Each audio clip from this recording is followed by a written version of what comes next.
Дельфин скоро отметит новоселье. Летом в микрорайоне Солнечный города Алдана начнется строительство детского сада. Отметившее в этом году 30-летний юбилей, деревянное строение садика полностью обветшало и прогнило. В каких условиях в ожидании новостройки живут маленькие дельфинята и их наставники, узнали наши корреспонденты.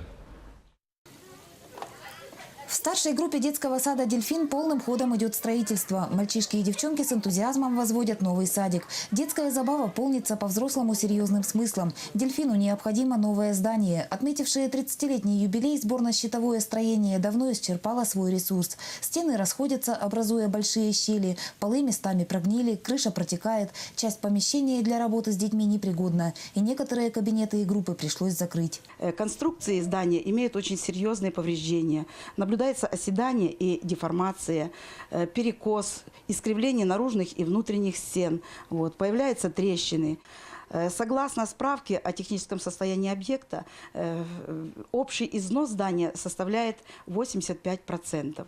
Главную проблему для детского сада представляет холод. Зимой стены промерзают, по полу гуляют сквозняки. По этой единственной причине родители порой решаются перевести сына или дочь в один из городских садиков, где ребенок будет реже простывать. Из-за промерзания стен, перекоса окон, дверей, температурный режим не всегда соответствует санитарно-эпидемическим требованиям. И все это сказывается, конечно, на образовательном процессе и здоровье детей. Вопрос со строительством детского сада в микрорайоне Солнечном в настоящее время решен, и в обозримом будущем «Дельфин» отметит новоселье.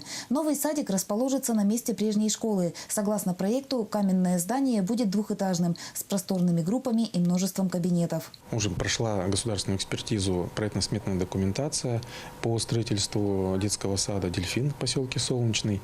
И в этом году мы планируем заложить, можно сказать, камень первый в строительство этого объекта. У подготовишек очередная репетиция. Летку-енку юные джентльмены представят гостям на выпускном вечере. Предполагается, что до новоселья «Дельфин» успеет проводить в школу сегодняшних воспитанников младшей группы. Татьяна Вахнина, Сергей Шипачев, Алдан.